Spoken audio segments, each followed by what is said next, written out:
what we're trying today, hopefully will work out okay because there's a lot of us on the phone, but what I wanted to try to do today was have a little bit of a discussion about a case, and to be honest, I think many of you may have heard about Dane County Humane Society or even been to Dane County Humane Society, and I don't necessarily know the answers on this one, and I thought it would be fun and interesting to get everybody else's input on kind of advice to give them for kind of where do they go from here and what's happening.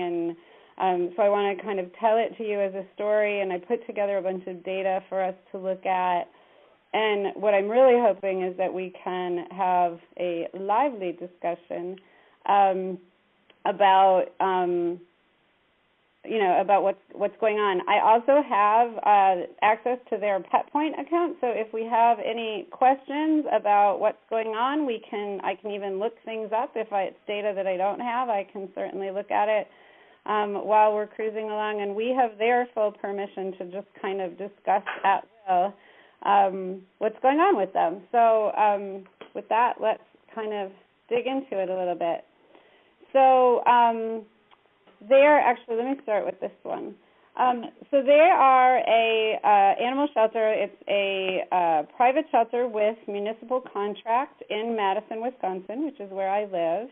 And they take in somewhere around 4,000 or 5,000 animals a year, primarily composed of mostly cats, some dogs, and then rabbits is the next thing, but then they take in all manner of smaller mammal and reptiles and wildlife and things like that as well. They were the leaders in a Maddie's Community Collaborative and have been, they just passed their first year of being adoption guarantee. So the definition for them of that is that no animal would be euthanized unless it was categorized according to their as being unhealthy and untreatable.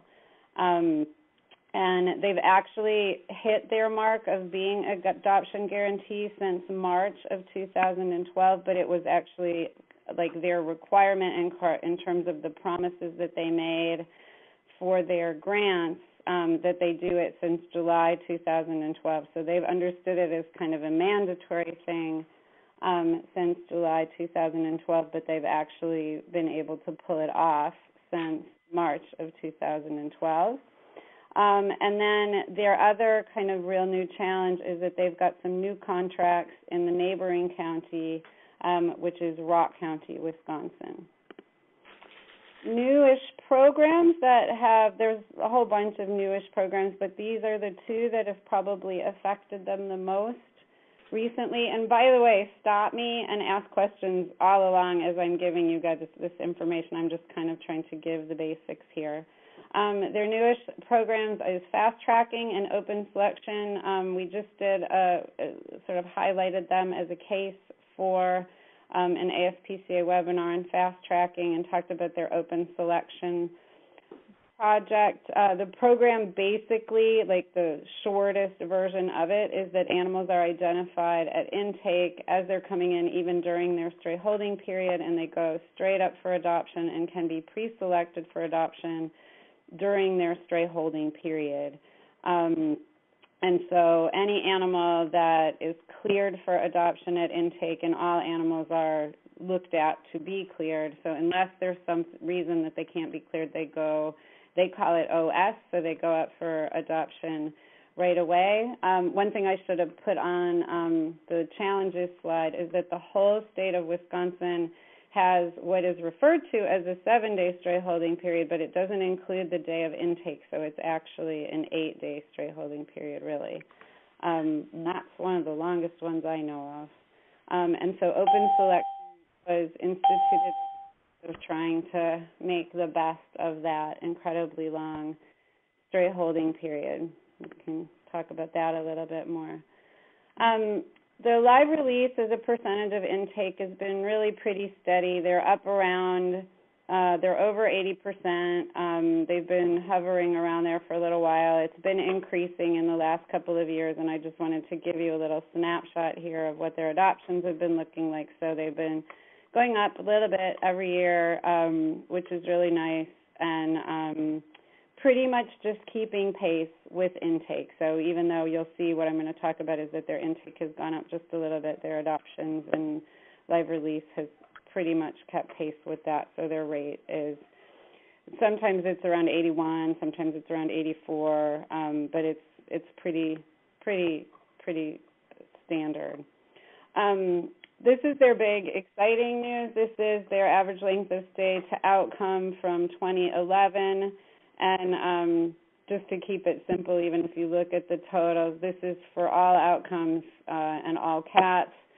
Can see where the numbers were falling here. And then this is an average for the year from 2011. And then if we look at 2013, we've dropped almost a week off that average length of stay. And that they attribute, and I agree, to these fast-tracking programs that they've put in place. So fast-tracking and open selection, I think, has really been able to significant time off their average length of stay. So that's all the good news. The bad news is that they have been really frustrated several times during the year this year that they keep saying that the shelter is getting really full. And they can't quite figure out what's going on because with their length of stay dropping, we would think that the shelter is emptier. And last year it was until fall, and then it started getting kind of full, according to them, again. And so now we're trying to look and see, well, okay, the live release is holding steady, length of stay is doing the things that we want it to do. What's going on and what should we recommend? So where should they go next? So here's a little bit more data. Just to show you. So this is all feline intake, and the blue is this year. And I've just gone to the end of September since we didn't have a full month of October to look at for comparison. But hopefully you can appreciate. Especially if we kind of filled in the area under the curve here, you can see that there's definitely an overall increase in feline intake. And then if we want to look for where that is, let's look at adults. Well, it's probably not adults. In fact, there's fewer adult cats coming in compared to the previous 2 years, but not by very much, 2%, 3%. This is interesting to me that September was so low for adult cats compared to the years before. So if we look at these years, it was 160, 152, and then it was only 109 this September, where otherwise it's been about the same. Sort of looks like there's like this drop-off every year, and this year it just came early. But my guess is it'll probably head back up again, but who knows. Kittens. Sandra? Yeah. That's nothing to do with managed intake, right? No. I wish that it was. You're not putting any, at this time, there's no scheduled or managed intake. No, I think no, there isn't. So then we've got juvenile cat intake, and again, here though, we can see if we look, this looks pretty similar to sort of that area under the curve that we were looking at before. So here's some significant increase, 86 more kittens if we compare 2013 to 2011. And if we're comparing 2013 to 2012, then it's 120 more kittens. I thought it was interesting in looking at this too, how much earlier the kittens started coming in this year. Again, I don't know, everybody tell me if you're seeing things differently when you're looking at these, but I thought that was really interesting that the spike went up here in April. April they were very low, so they had early kitten season this year, and things are definitely still going in terms of the kittens this year. And so for shelters that have a really high intake, 120 more kittens isn't a ton, but for this shelter, It's a fair number more kittens. And then this was really disappointing to me because this is just a record-keeping issue, but the year-to-date unknown age for feline intake has increased substantially, so they get the bummer on this one because they're up to 39% more unknown age last year. It's still, and it's about a quarter of all feline intake, so that can really screw us up when we're trying to look at the age breakdown of things, except that it's still about a quarter. You know, it used to be a little bit less than a quarter, now it's a little bit more than a quarter. This year looks suspiciously to me like it's related to Mount Kitten, and maybe some kittens aren't getting aged, but it's really hard to say what's going on and who's not getting aged appropriately. One thing I did notice is that the number of animals with unknown age who get adopted is much fewer than those who get euthanized, partly because they put in the age, they have to put in an age at the time of adoption. So it's not very many animals either way, but it's frustrating. So strays have increased compared to both previous years, but and again, not a lot, but when we start to look at it, these numbers can make a big difference. And one of the things with strays that makes a big difference is if we average this out and say, even if it's, you know, half a cat a day multiplied by 7 stray holding days or 8 stray holding days, that as a stray holding requirement, that could be taking up 8 kennels. And so on the one hand, you could say, well, it's not that big an increase, but on the other hand, even little increases in stray intake at a shelter in Wisconsin have a huge impact on the housing capacity requirements. And so I think this is probably having something to do with what's going on.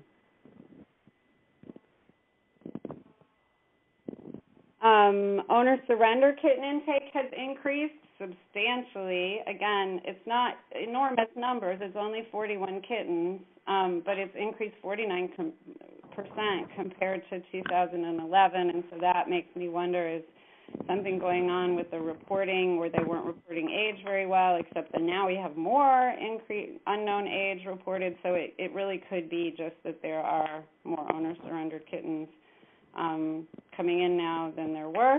That's what it really kind of looks like.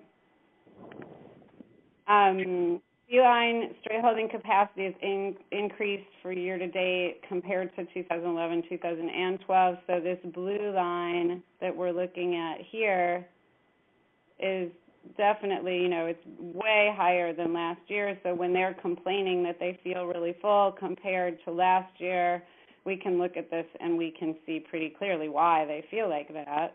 And last year they felt like they were really having such a successful year. And so this is probably a big change for them. So this is where they were. This gray line is where they were in 2011. 2012, they kind of felt like they had beaten the tiger. And now they feel like they've kind of gone back. And it looks like they have gone back, and there's even a little bit more of a challenge. Finding space for stray holding in this shelter has always been a little bit of a challenge, and I'm going to show you about the housing units in just a sec. Does everybody, I guess the only thing I wanted to just make sure, I'm sort of assuming everybody knows how we calculate stray holding capacity, but just so you know, what I'm doing is I'm taking the average number of stray animals that come in each day, and then multiplying it. So I take a monthly daily average intake for strays, and then I multiply it by the stray holding period. And for this graph, I'm just multiplying it by 7 days. So this is actually underestimating just a little bit. Normally we would subtract out the numbers, the animals that are reclaimed, but there's so few cats reclaimed that I'm not subtracting them out in this particular case. Adoption-driven capacity is what I'm calculating here, and what I did was base it on 7 days for the adoption-driven capacity, and the maximum that we get here is in August, and it's about 42 cats, and that's comprised of about 16 kittens or 24 adults. There's lots of ways we could think about this. On October 9th, which is the day that I used for most of the data that I was looking at, and I'll show you some of that in just a second, there were 43 available cats at DCHS, which included 13 cats who were open selection. So it wasn't 43 plus 13, it was 43 total who were available. One thing I want to clarify is what I did for all of this, they have off-site adoption centers, and I'm not including any of those adoptions, and I'm not including any of those animals in the census when I'm calculating all of this. So I'm cutting out everything that's off-site and just looking at stuff in the shelter. And they have 9 of the available cats were kittens, so they were under their adoption-driven capacity for kittens, but over it for adults if it were August, but it wasn't. It was October, and we don't have all that data yet, but we can see that August was the highest month. And Sandra, was that using a steady 7 days for both adults and kittens? Yeah, and so definitely one thing we might want to do is lower their adoption-driven capacity for kittens based on a shorter length of stay, and I just didn't see that yet. But I thought that was something we would probably want to talk about. And that's just for those of us who aren't, on rounds who aren't super familiar with adoption-driven capacity. That was sort of separate from the stray holding period, just reverse engineering it from the daily adoptions times 7 straight up. Right. And also because they have a fair number of animals who come in as owner-surrendered animals. So, yeah, these are animals who, this is taking out the stray holding period completely. And so we could give them a shorter adoption-driven, capacity target length of stay, too. We could give them 3 days or 4 days as well. But I was kind of basing it on, if we go back here, that right now their length of stay is about 10 days to outcome. So we certainly could give them a shorter. This is all, I was kind of just putting this all together so we had somewhere to start the discussion. Does that make sense to everybody? So we could say, and we can even today, calculate, well, what would it be if we made it only a 7-day target length of stay instead of a 5-day or a 3-day for adults or 2 days for kittens? Then we know this number would get lower. I actually kind of reverse engineered it because I wanted to see, well, they have 43 available cats right now. Is that reasonable or is that really unreasonable? It's pretty reasonable. Yeah, I thought it seemed pretty reasonable. But particularly including 13 open selection cats. Yeah, and the reason that I kind of reverse engineered it in this way, actually, Kate, was when you and I were talking about it, and we were like, oh, I wonder if open selection is bad for them because it's making too many cats available. Yeah. And so that was the reason that I kind of reverse engineered it to see, wow, so is open selection giving them too many available cats? And it seems like really it isn't. I mean, maybe a little bit, but I don't think that's what's going on from there. But maybe somebody else does. Anyway, so then here's today's census and the actual number of housing units. And this was very interesting to me putting this together. So this is what they call their, I'm going to click off of that. The GS is the gift shop. It's actually like their adoption center. And there's 6 housing units in there. They're double-sided housing units, and there's 6 cats. Their admitting area has 17 cages and only 4 cats in it, which is great. Their adoption area has 24 double-sided cages, and there's currently 27 cats in it. Pre-adoptable has 40 horrid stainless steel boxes that are single compartment, and there's 36 cats in there. Isolation, they just have 12, and then stray isolation, they have 5. And so this was interesting to me because one of the things they all are really confused about is how can they feel so full and they don't have that very many sick cats. So they do have some sick cats, but not a whopping number for them. That's pretty low numbers for them. They have 30 cages in quarantine, and they're only using 8 of them. They have 8 cats in there. And in their medical department, they have 8 housing units. They're only using 5 of them. The FIT is their ringworm treatment center. They have 15 cages, and they're only using 12 of them. So all told, in the shelter today, there's 115 cats for 182 housing units, though we would really want to take out those admitting housing units. So let's call it about 100 housing units because we don't want anybody housed in there admitting, and they have really stopped doing that, which is fantastic. So about 165 housing units, Sandra? Pardon me? About 165 housing units. Yep. And I'm sorry, thank you. I subtracted it from the wrong spot. And so I broke it down just so you could see there's like about 70 that are really considered kind of front areas for them, because even though this area is called pre-adoptable, they use it now. They've just opened it up for all the open selection animals. Some animals that are in that area, they'll cover their cages if they're not available yet for selection for one reason or another.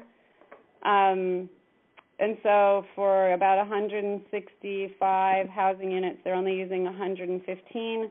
The other thing, for any of you guys who have been to Dane County, this Q room is a quarantine room that's just an awful room. It's really small, and it's stacked with these 30 cages. I think it's 15 on a side. And they're small, stainless steel. It's a very stressful environment, and so they try really, really hard not to put any animals in there. In their stray isolation, they don't put any animals on the bottom rows, and they don't put any animals on the bottom rows in their quarantine either. And so one thing that was really interesting to me looking at this is to see how interesting it is that they feel really full. I think partly because they've opted to call a number of their housing units inappropriate housing units. I think that's a part of it. I think it's also interesting to just see how this shelter was designed back in the day, where, with an understanding that, if you manage animals well and move them through quickly, you should plan for no more than about 10% of space being for sick animals. And they have over a third of their space is really designated for failure. Yeah, that's true. We have an adoption guarantee shelter where your expectation is that most animals that come in are getting on the train to adoption, but their train is really only 70 seats. Yeah, and I'm so glad you said that, Kate, because one of the things that I wanted to talk about today is that I think one of the problems is that, their win areas are full and the lose areas are empty. And they don't, I just talked with Erica Schumacher, their vet, today to sort of clarify where they are, and they're really frustrated. They don't have a place, all their places for putting healthy animals straight up for adoption. It's hard for them to find places right now. And it's partly, I think, because they've completely changed their gestalt. No one wants to put a healthy animal in the back.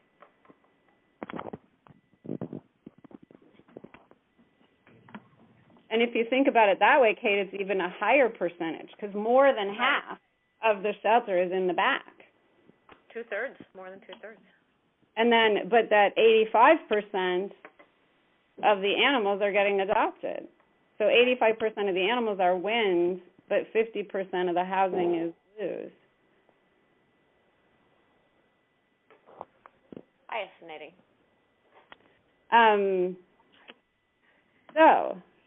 The challenges that we talked about on the 9th with them was the first thing they were really frustrated is that they didn't have appropriate cats that they could send off-site because all the animals that they had who were sort of taking up all the win space, as we talked about, were animals who were still in their stray holding period, so they couldn't move them to any of their off-site locations because they're all supposed to be in the shelter during their stray holding period. One population of animals that we found within those groups was animals who were waiting for dentistry, and the vets had requested that those animals don't go off-site because if they ever have, like, a couple hours in the middle of an afternoon that's free, then they just grab a cat who needs a dental. But apparently the vets decided that it wasn't worth it anymore, so they started sending all of those, and that helped a little bit. Seems like they just have 2 or 3 cats on site waiting for dentals. Yeah. Probably fulfill all their dental cleaning desires. Yeah, exactly. So they just sent them, and they do, just to clarify, if the cats need a dental, they're still available for adoption, and then if the animal gets adopted, they come back on a contract for their dental. And so they weren't holding them back because they needed dentals. They were just keeping them in the shelter.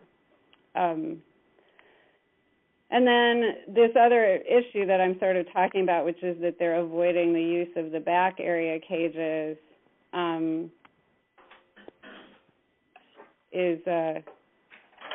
it seems to be, you know, if we go back to this, that seems to be, because again, like the other question as I was sort of reverse engineering this is, you know, is 115 cats an unreasonable number of cats for them to have in the shelter?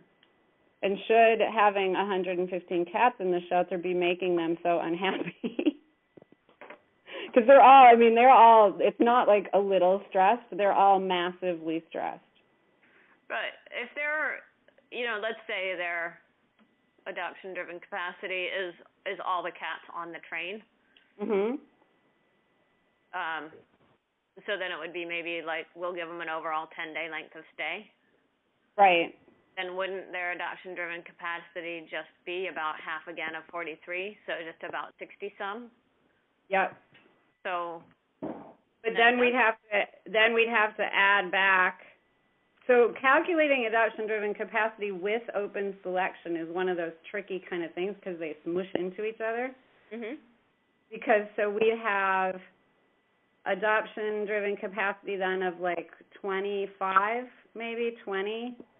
Somewhere like that, and then they still have required stray holding of 71. So that 71 then, But are you saying the 71 would be within that 10-day window? Yeah, like our expectation is that the great majority of cats will just proceed through to adoption. Like their time in the shelter will be on the path to adoption. Right, so then you could say it would be like, you could think it would be like 7-day stray holding period and then give everybody else do adoption-driven capacity with like 4 or 5 days or less. Yeah, I was even thinking like 3 days that. But even then, I think it'd still be somewhere around 100, which would be 15 fewer cats, but not a lot fewer. Because the other thing is that a lot of these cats, when we look at our 115, like a lot of those are cats that are, they are on the train, but like these cats in ringworm treatment are kind of really on the floor. Yeah. Like they stopped for lunch in Schenectady. Right. I hope so no one from Schenectady is here to know that they're being likened to ringworm treatment central.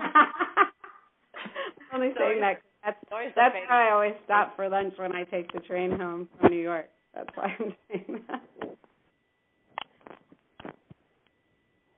And so for their front areas, it's mostly like 70 animals. So the question is, I'm going to pose this to the group, is what do you think? Do they need, because they're just getting ready to build new cat housing. Should they build more housing units? Like we are just finalizing their new plans. Should we What tell is them? their staffing-driven capacity? They could have more cats and still take care of them, I think. The biggest staffing issue they have right now is their intake group. The intake group is having some issues in terms of staffing. But the other staffing, the staffing just for general care for cats, is reasonable. It's not terrible. They do lots of good things in terms of efficiency. Like they, thanks to Dr. Karsten, are now really spot cleaning. And in their new shelter, they're planning all double-sided housing and even some indoor-outdoor housing. So, you know, their time to provide cleaning and care, I think they, you know, they're fine with the number of animals they have.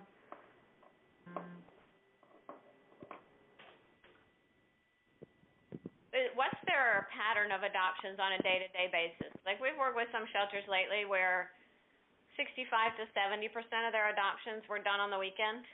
Mhm. So it's a bit of a funny way to think about adoption-driven capacity. Like, they could empty out 70 cats in a day, but their adoption-driven capacity for the week was only 78. You know what I mean? Yep, and we saw that with San Francisco with the kittens, remember? When we did that, the kittens were coming back on Sunday, and then they'd just sit there all week long, and then Friday and Saturday they'd do all their adoptions. Or even, like, the adoption-driven capacity for the week is 45, but really what it is on Monday, Tuesday, Wednesday, and Thursday, they should have 6 cats up for adoption. Right, and then on the weekends they should have more. Yeah. But then what do they do? You know what I mean? Because they that's an can't. issue for them? Pardon me? It might be. I think for them, the other thing, and I didn't have a way to do this for this one, is that some of their adoption-driven capacity probably looks higher than it is because of promotions. Uh-huh. So, you know, if you do a big promotion, then your adoption-driven capacity looks like it's higher than it sort of is, but... Right. And we don't have a really good way of estimating that for them.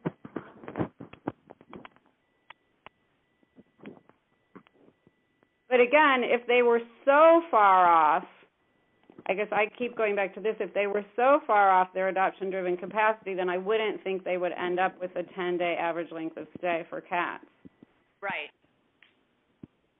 Especially if that includes foster care.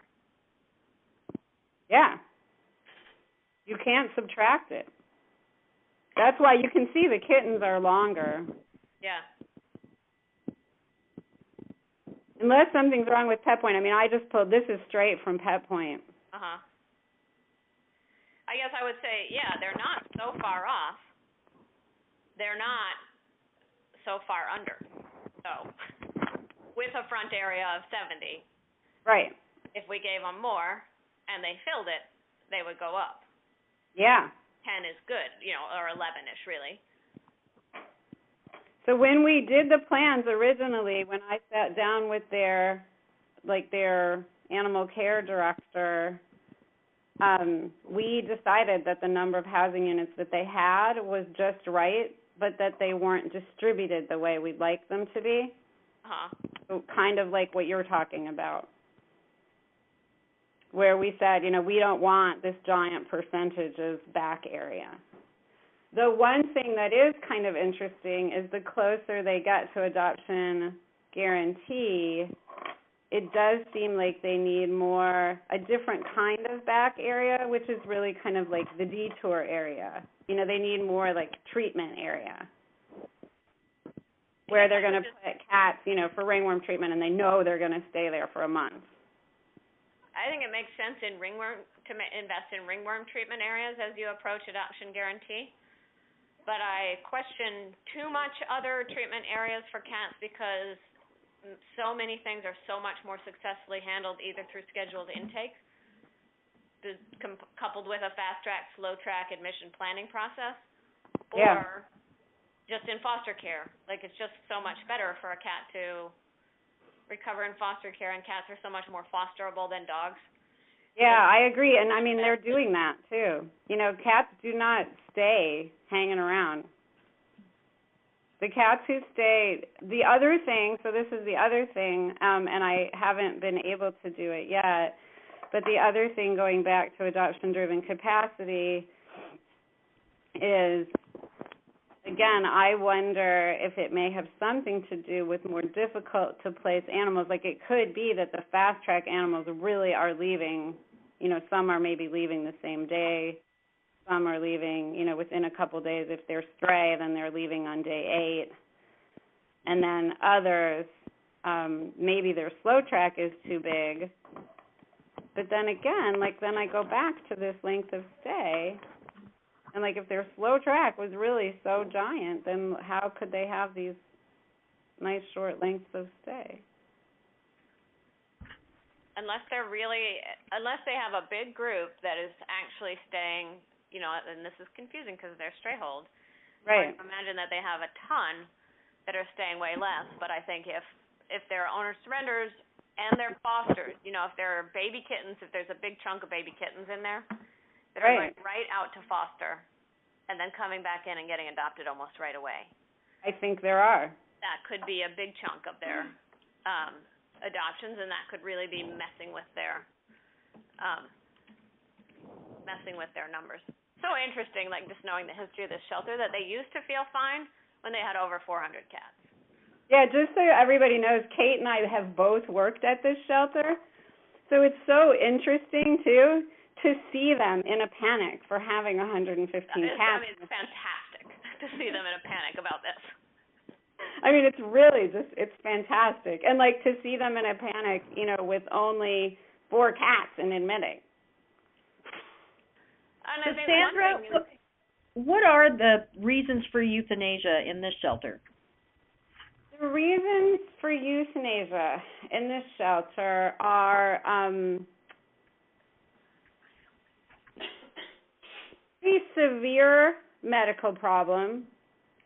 So usually multiple medical problems. If we're talking about cats, so multiple medical problems.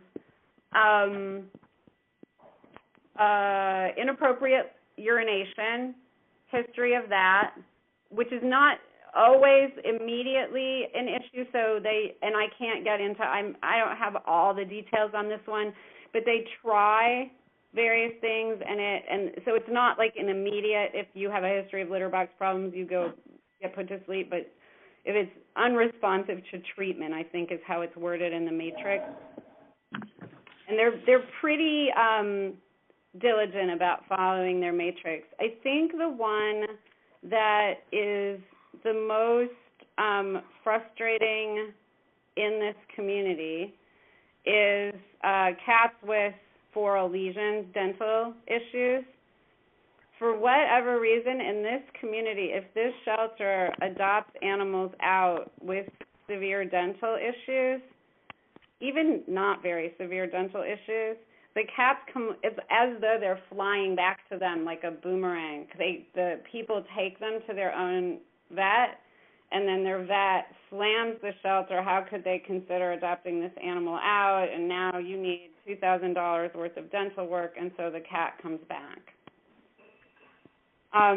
They've implemented a lot of programs over the last few years, and they just built a new dental suite, and they have vets in the community who are willing to do dentals, but it takes so long when animals need multiple extractions, and this is definitely a capacity issue, that they don't have the vet staff they need to be able to do the amount of dentistry. And so this is an ongoing frustration.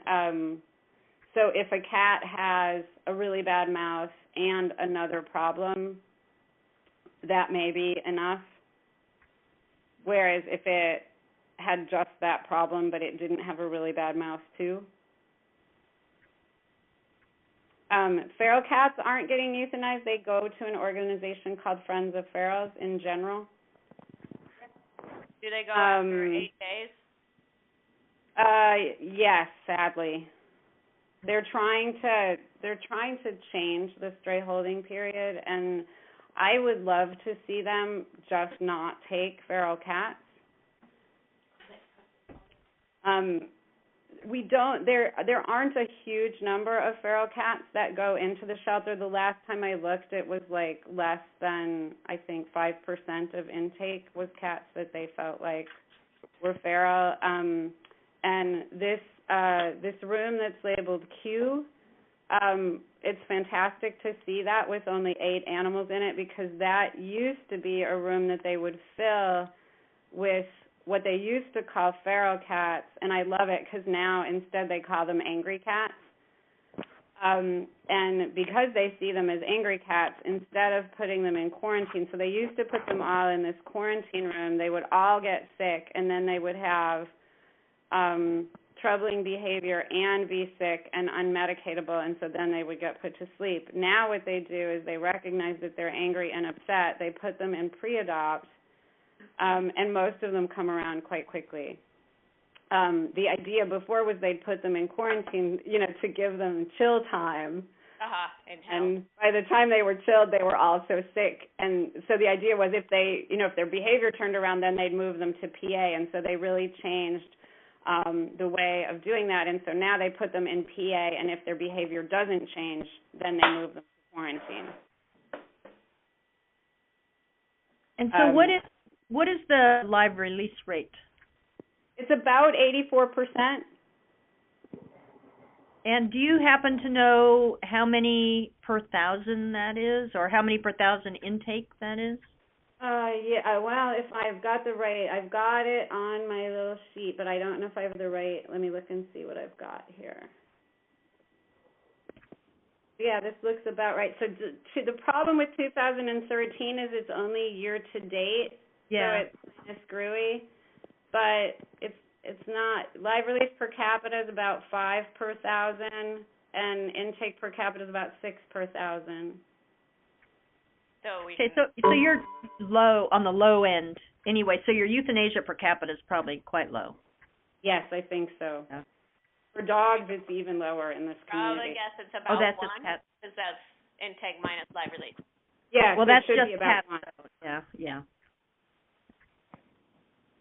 Which is pretty low. Yeah. Pretty low. I mean, even their intake, it's 3,000 cats a year about. Yeah. I think one thing is, it's just not a shelter that's real well set up for a lot of slow track housing, and it may be that they need to really think about some slow track housing, but scheduled intake to manage it, including maybe like oral exams. Yeah. And only admit cats with oral issues that are going to need dentals, as they can schedule an intake appointment for a dental cleaning. Yeah, that's a good idea. That's good advice for them. That's kind of like you wouldn't want to go to your dentist until you are pretty sure that you could have your hygiene appointment within the hour. Hey, we could do that one in a presentation, to have the cat sitting in the dental waiting room. Yeah, for a month. For a month. Reading all the magazines. Talk about angry. And you'd have an angry cat. And so then, just as history on this shelter, they've always been open admission, and they've been one of those kind of proud open admission shelters. What does anybody think about them taking this stray contract for the neighboring county?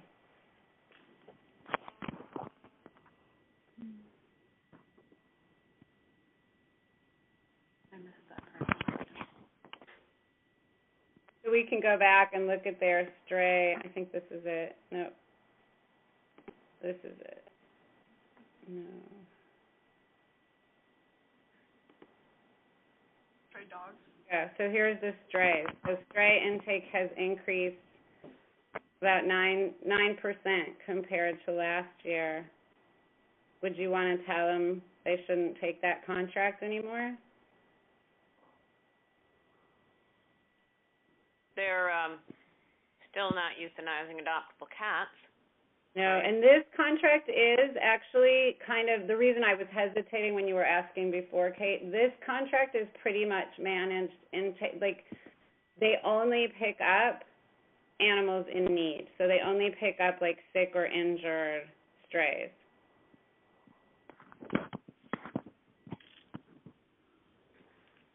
And I think it's interesting, even with doing that their euthanasia numbers aren't increasing.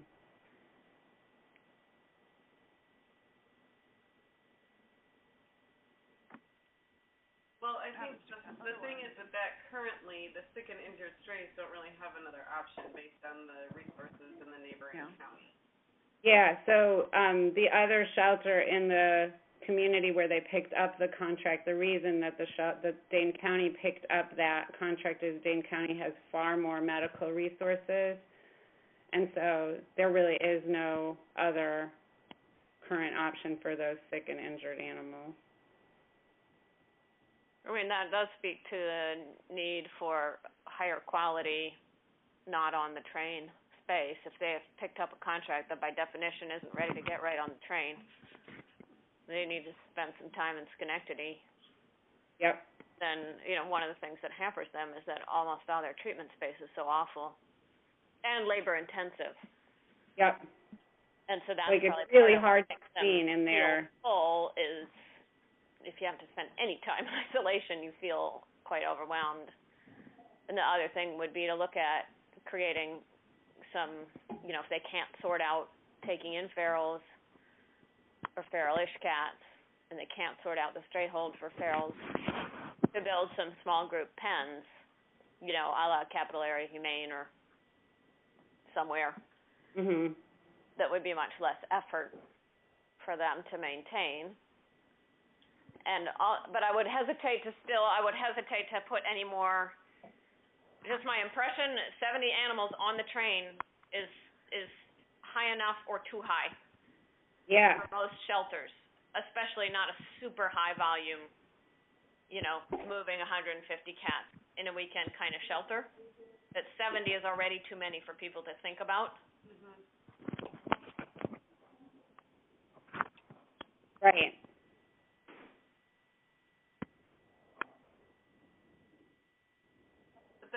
But should we try to be organized and think about, so what recommendations would we want to make?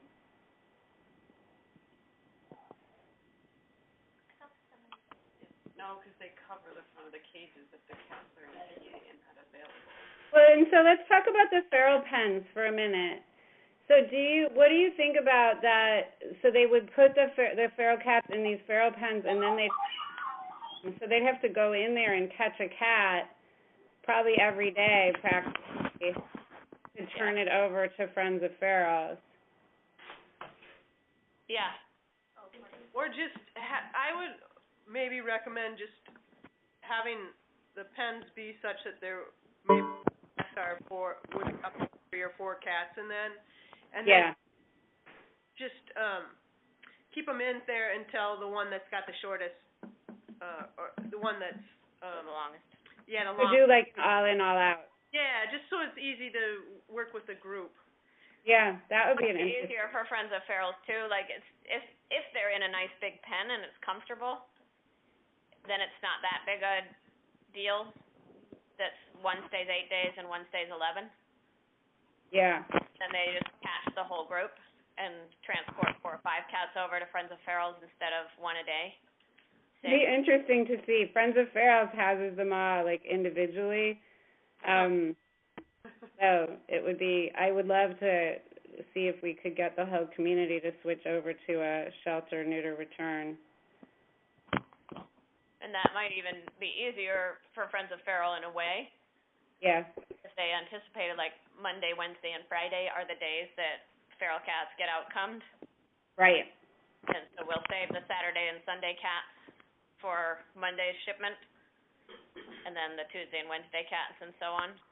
So there would only be 3 shipments.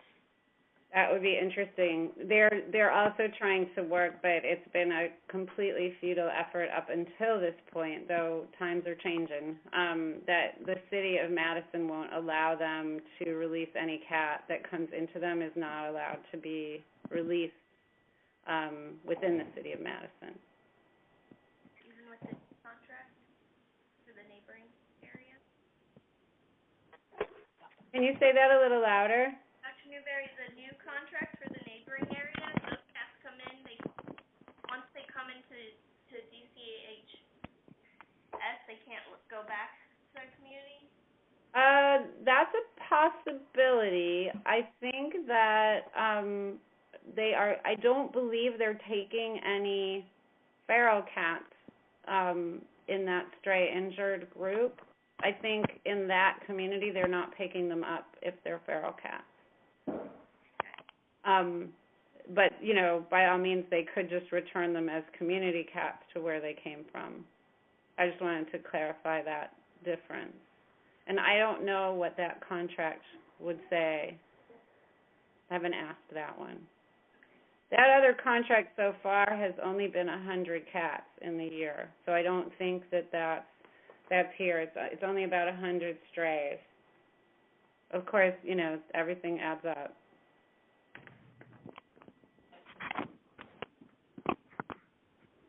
So did we decide, do we think we don't want to have them build any more housing units? We want them to stick with the number they have and just adjust, maybe add a treatment area? I think it might be valuable for them to think about some housing that it would be easy to use for sort of weekend only or promotion only. Yeah. That might be just like fosters that come in and spend for an adoption promotion, where they could do board to adopt, but off-site. Yeah, that's a cool idea. Some housing that would just be seasonal housing. You know, it's odd that their pattern of overwhelm is fall, but just some housing that was nursery house, like just waiting for foster housing, but that's not as awful as admissions. Mhm. Their fosters go very quickly now. Like, animals don't wait for foster kittens. But do they just hang out in admissions? Yeah, but only for like a few hours. For a few hours. So that might not help them that much. But then, I guess just to think about some lower, a combination of managing intake for those cats that you know are just obvious targets for a longer length of stay. Mm-hmm. That are just going to be shuffling around. Those are the ones that I think, if I think of like what's jamming up the works, my guess is they have too many slow track animals compared to their adoption driven capacity for slow track animals. Yeah. Sandra, what's the housing for those open selection cats? Because I assume some of those open selection cats are special needs or something of that variety. That's a question. Some are. So open selection cats can be housed anywhere in any of the, like, in these front areas. So they can be housed in the gift shop, they can be housed in the adoptable section, or they can be housed in pre-adoptable. And gift shop and adoptions have double-sided cages, and pre-adoptable has just like a really standard, I think it's 28 inches, maybe it's 30 by 28 cages. I might be overestimating. They're not very big stainless steel cages in pre-adopt, single compartment. And do you have an idea of how many cats actually get adopted out of the pre-adoption area? Like, do cats actually leave there to public, not to staff or to friends? Okay. No. The pre-adoptable area is only called pre-adoptable because it used to be, like, used to be a back area, but now that back area is really a front area. It's open to the public. It's right next to the adoption section.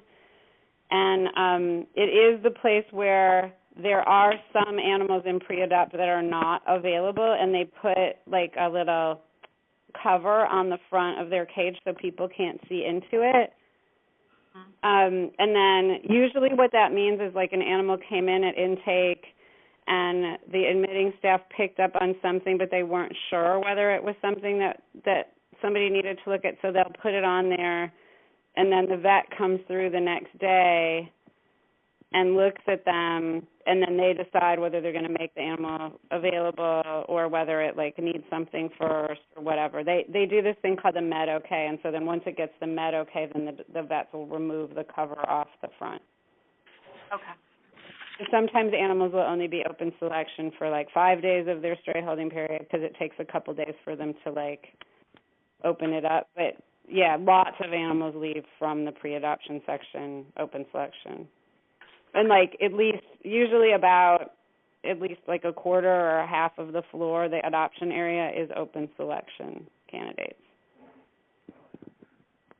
And it seems to be true, and they always tell me, and it seems to be true whenever I go by, that most open selection cats, like the young, friendly, like cats that you'd think would leave quickly, they get selected within a couple of days. Mhm. It may really be that giving them an adoption-driven capacity based on a 7-day length of stay to adoption may be too high. Yeah. Mhm. So that begs the question I was asking here is, like, is it really, like, is 115 animals too many cats for them? Really? Or is it a reasonable number? I'm kind of tempted to see if I can figure out a way to calculate an adoption-driven capacity for their slow track. Mhm.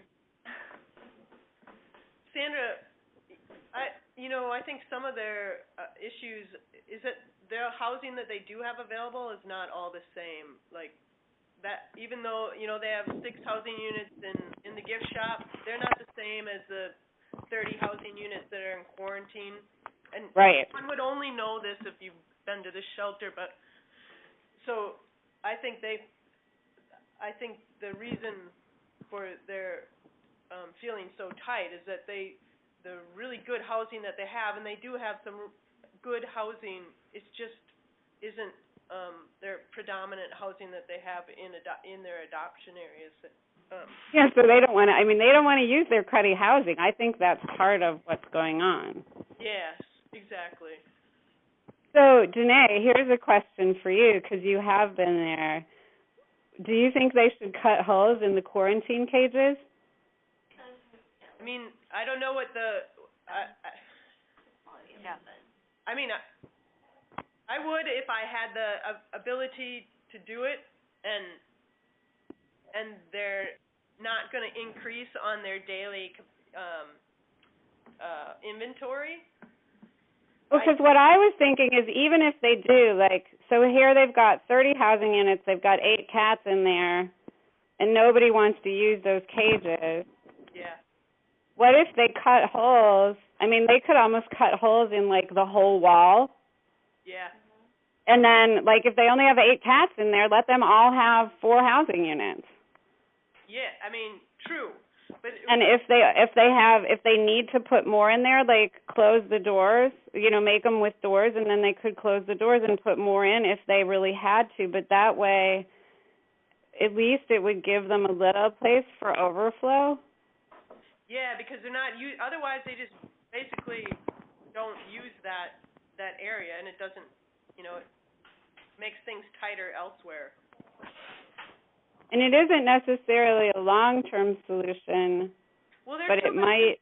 I mean, they're 2x2 cages. That if you could portal them and have them double-sided, it would provide a lot more flexibility for what they've got going on.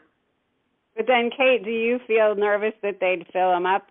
Then they'd end up with 15 cats in there or 20 cats in there if the housing was a little better. I still think, like, the room still stinks even if the housing's a little better.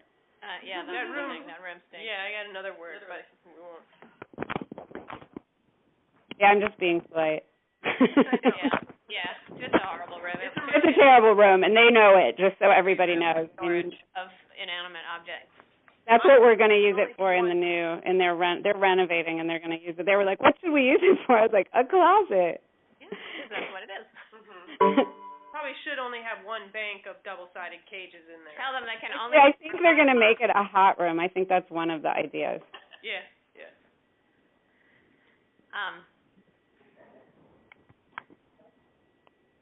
And straight ISO, they could do the same. Yeah. Then they could make that into a decent ISO that they might need. Yeah. And then use ISO cages for 115 cat population, 13 treatment cages. Should be about right. Well, except they have these 16, which are actually reasonably nice cages in a nice room. Yeah. Make that adoption. Yeah. Sandra, what And they have more cats up for adoption. These actually, all these cats in this one labeled ISO. Make that intake. what's their peak adoptions? You mean when are they? No, what? About what? I'm looking, hold on.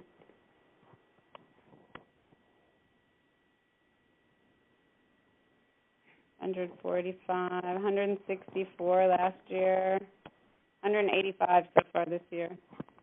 That's their peak monthly? Yeah, that in August they did $185.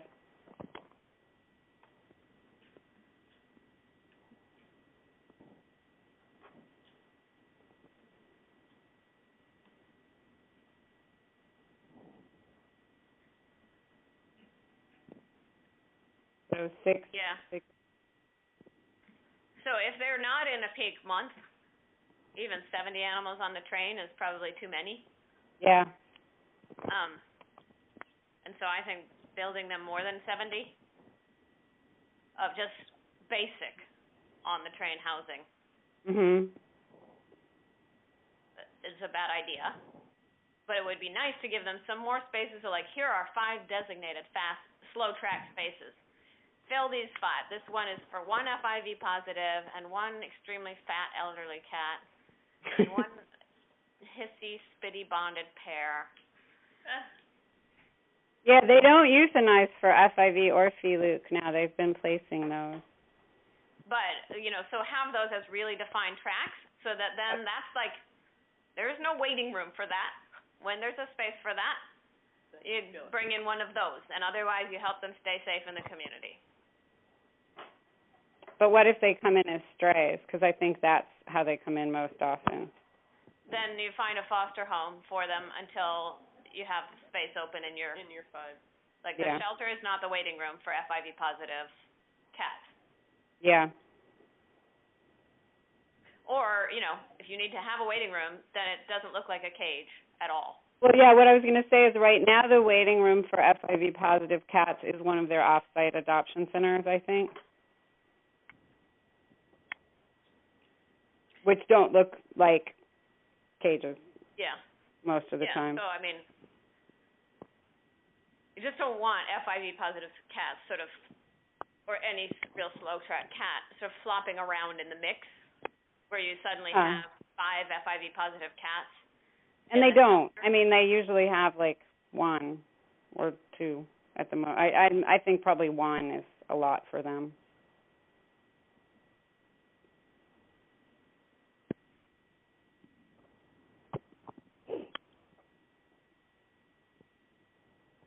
So I'm trying to summarize so we're not just discussing all over. So we're thinking that they don't really need more space, even though they kind of are feeling, I think, like maybe they need more space. And it's tricky because they're just about to build different space, so it's hard to say to them, I don't think you need more space. Does anybody feel like they need more space? Well, so Sandra, where do the what do you do about little orphan kittens or like all of the hard kind of populations? Little orphan kittens go to my house. I'm just kidding. There's definitely 3 down here that came here Friday. No, they go to foster. They go to foster pretty quickly, and that's actually one thing that's stressing them out right now, but they can usually solve that with trainings. So right now they don't have as many neonate foster parents as they'd like, so I did a training for them in the spring and got them a whole bunch more, and now we're getting ready we'll probably do another one. But they get them out. They go very quickly. And the other animals that get, let's see, who else goes? Any kitten that is under 6 weeks of age goes to foster.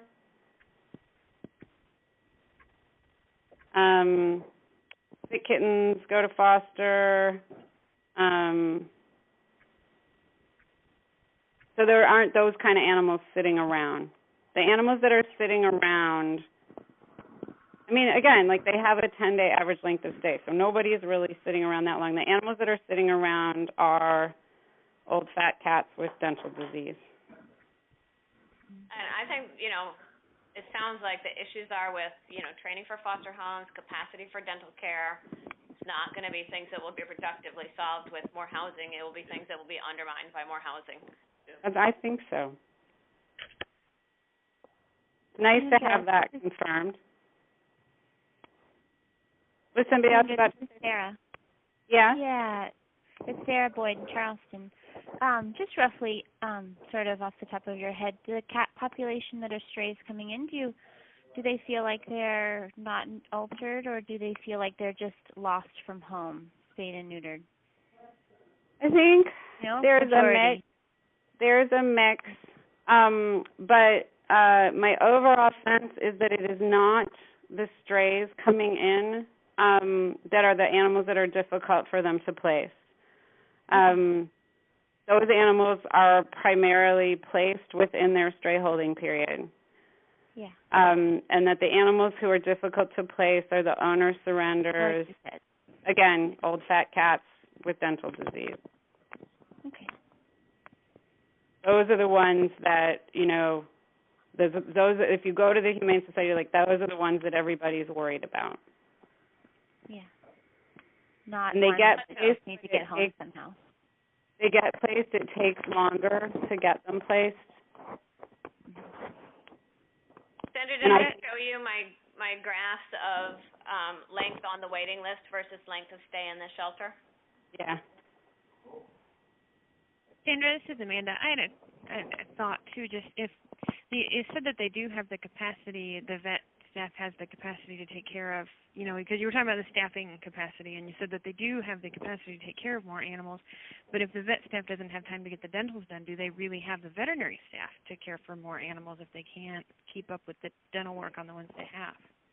Well, I think that that's a great question, and what I was implying was I think the vet staff capacity more has to do with the number of animals coming through the building. So, you know, however many cats come through the building, if 100 cats come through who need dentals, and that's not going to change, that's the same capacity issue. Okay. Does that make sense? Whereas, like, yeah. if there are just more animals in the building today, but it's the same 100 who came in who need a dental, other than the fact that the longer they stay, the more likely they are to get URI, that's not going to affect the vet staff capacity too much. That makes sense.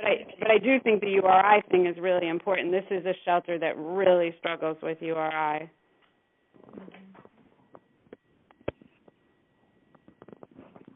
But Kate, I think, will you describe your graph that you're talking about? I got a graph of time on the waiting list for a shelter that does scheduled intake. So they're open intake, but it's scheduled. So any cat can come in, but they can only come in when they have space for them. And they track their time on the waiting list.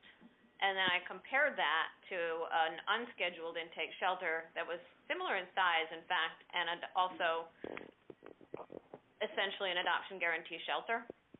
And looked at their time to outcome of adoption. And the time to outcome of adoption by month of intake was almost exactly the same as time on the waiting list. So, you know, and it ramped up as the year went on. So, you know, the time on the waiting list was highest for cats that went on the waiting list in July and August and September. And the time to outcome was longest for the cats that came into the shelter in July and August and September and got adopted out in October, November, and December. And so it just showed really like how the choice is you wait in the shelter or you wait at home. But the reality is if you're an adult cat in the summer, you're going to be waiting for an outcome of a home somewhere. Mm-hmm.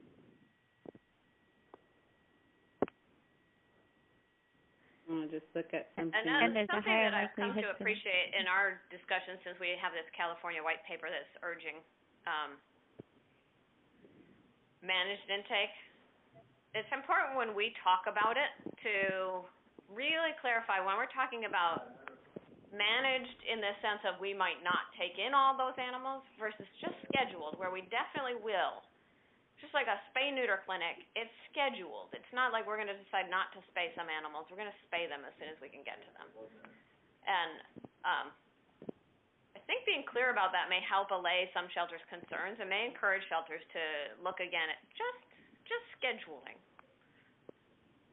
Yeah. It'd be interesting to have them do that too. I mean, they'd be a great shelter. I was just looking here. I was looking to see if the adult graph, dipped during kitten season, but it doesn't seem to. And I think part of that is that an adult is anybody who's over 5 months of age. Right. So it's friendly, cute. 6 months old. Yeah. I mean, I think these peaks are represented by, these doofy teenagers, really. What's their length of stay to adoption for adult cats? Can you look at that? Let's see. We can get that. It's different numbers. It's tricky, but let's see what it looks like anyway.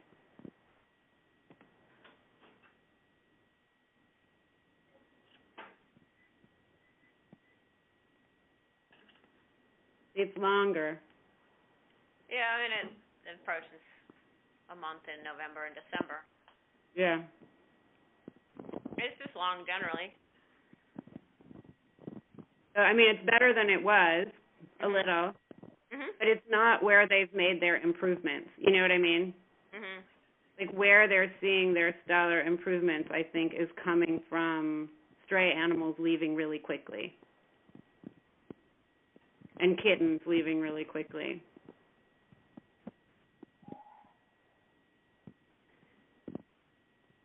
And here's my scheduling is the thing we really, I think it would be, I don't know whether we would ever be able to convince them. They're interested in the California white paper.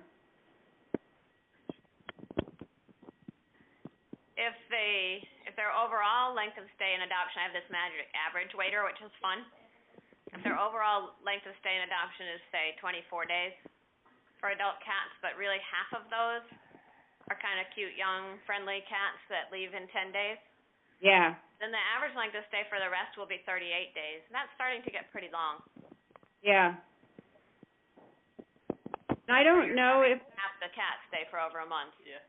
Yeah. And that's a long time to be schlepping around. And then they're going to end up in ISO. Yeah, and it doesn't seem like that's the case when I've been there. When I go through, I don't find an enormous number of animals who have been there for a month. Yeah. But they're definitely staying longer, and there definitely is a population of animals who are staying longer. It could be maybe it's, 6 animals who stay for a month or a month and a half. Hey, Sandra, this is Becky at Dane County. Hey. I just think a lot of those longer, slower track animals, once they hit that point, we end up trying to get them out to the satellite locations. Yeah. So that's where they end up. In the shelter. Yeah. So that might be something to think about. Like, is the shelter acting as a 1-month-long waiting room for the satellite locations? And would it be better to just identify them with a scoring system on intake and take out that wait? Yeah, I think it would. Track them straight to the satellite locations. Yeah. And I think Erica is doing that a little bit. She told me today that that's what I told you, she decided not to keep the dentals back, just sent them to the satellites. But hopefully that won't then result in bounce backs of no, because they can still go on contracts then. Oh, I see. And then they'll get adopted and then come back for a dental on a contract. So that's like scheduling in a way. It's like the reverse. You just schedule it afterwards instead of before. Right. That's what they're doing. Though I think in a way scheduling it, if you could keep them in their home, I think they'd probably get selected for adoption maybe a little quicker. I don't know. Yeah. Yeah. Because why, why take on that extra hassle? Yeah.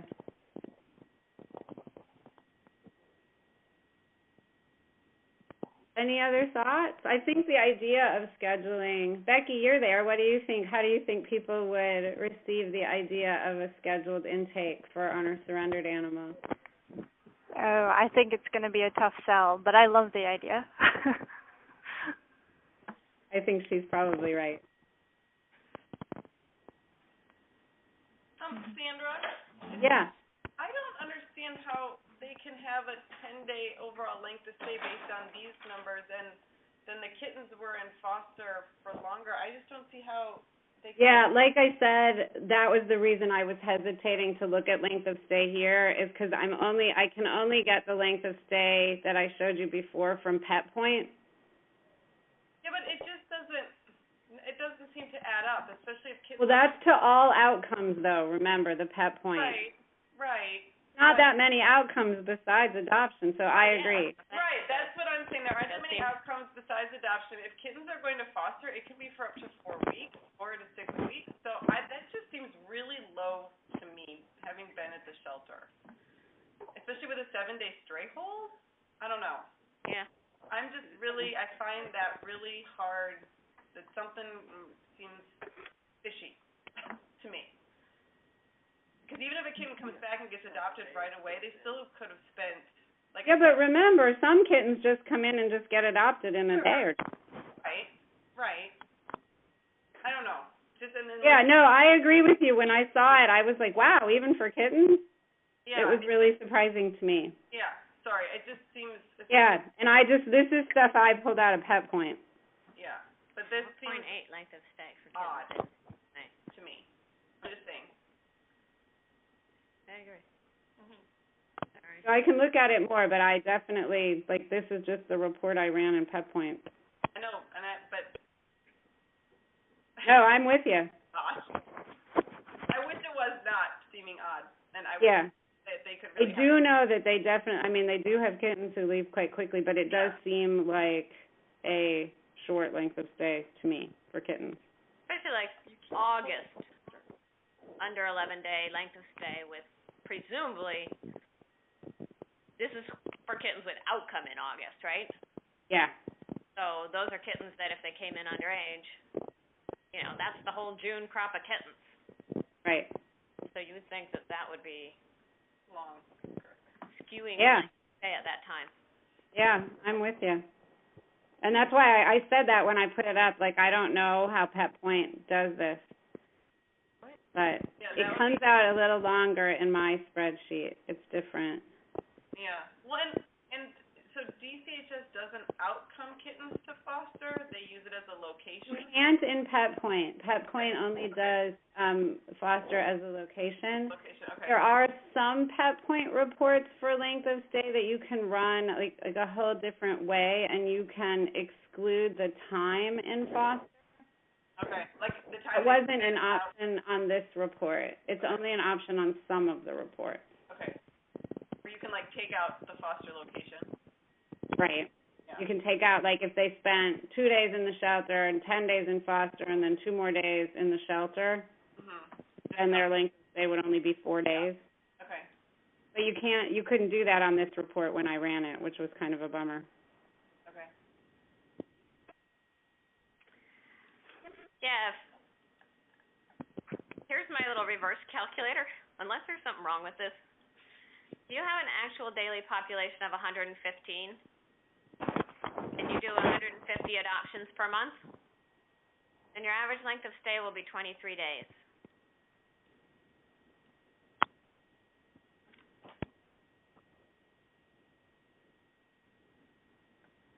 That seems more realistic to me. Yeah. That's... And let's say that outcomes per month is 180. We'll just add 20% to that, right? Then you still have an average length of stay of 19 days. And assuming that if the outcome of euthanasia is probably happening faster I would imagine, because those are fundamentally unadoptable, unhealthy animals. Well, yeah, but nobody could get, I mean, most of the animals can't get euthanized until day 8 or 9. Right, but still, it's not. Faster than 24 anyway, you would think. I think that they have a pretty long length of stay for euthanasia. No, I don't think so, Cindy, because they have this very sort of complicated round system. But don't you think there's some cats that they really, really work on? No, I don't think they do that a lot right now. Like, they make the decision. Becky, do you think I'm wrong about that? No, I agree with you, Sandra. If we get an owner surrender and we look at them pretty quickly to decide whether or not we're going to try to move forward with them. So they're not, like, investing a huge amount in treatment and then changing their mind on very many animals. Agree. Yeah. I mean, just very essentially, if you have a target goal of 200 outcomes per month. Yeah. And you want an average length. I don't think that this 115 is average for them. I think that's one of the reasons that they're all freaked out. Right. Because I think normally they have far fewer animals in the shelter than right now. Yeah, so I'm just, if they want to target 200 outcomes a month, which sounds about right for their numbers. Mhm. And their target length of stay to outcome is 10, their recommended number of animals on the train to any outcome is 66. Yeah. And even if we bump that up to 14, still their recommended number of animals on that train overall is only 92.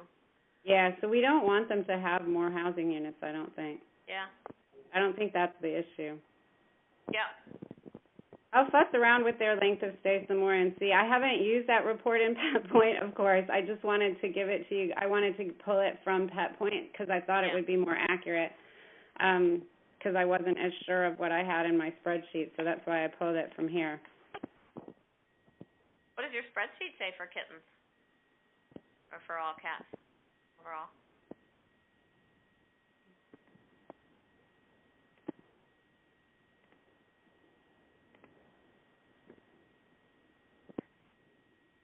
For everybody to adoption, now it's 19, and for everybody to everything, the same, which makes sense because they don't euthanize very many animals. So mine says 19, and that it's changed from 25 to 19.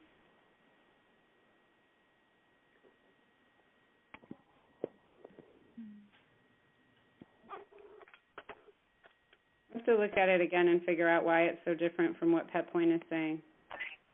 Yeah. Because it's 19, let's see. Yeah, even the adults are less. I don't know what the deal is with Petpoint. Interesting. Yep.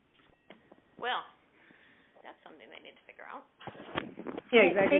They take these weird averages, Sandra. I remember having the same problem. It's Josie, sorry. But they end up taking averages, and it doesn't make sense the way Petpoint does it. Maybe I just won't use these anymore. I've not used these ever before, just so everybody knows. I only pulled them out because I wanted to be sure, like, that I wasn't getting things messed up, that I was giving you the right thing. So I thought I would take them directly from Petpoint instead, and I liked the way they formatted it. But yeah, it does seem kind of funky. And it does, so then if we go with my spreadsheet with those lengths of stay, then that does kind of confirm our feeling that it's, if anything, maybe it's too many animals rather than not enough. Yeah, because that length of stay, it looks a lot more like still a little more room for improvement, and why they're feeling stressed is maybe because their length of stay is getting a little longer than they need. Yeah, but then again, remember this includes foster care too. Yeah, but it's not so much for in January, and that's not a lot of foster care. Right. Yeah, so I think, I mean, it's better than it was for adult cats, for juvenile cats, and for adult cats. But I agree. That's kind of what I think. And like I said, I think it's slow track cats. I think their slow track is too big. very possible. Surprising how small flow track should be. Yeah. All right. Well, thanks, everybody. This was interesting to me. I hope it was interesting as a round to kind of just lay it open and talk it all over. That was our goal, was we thought it would be for everybody.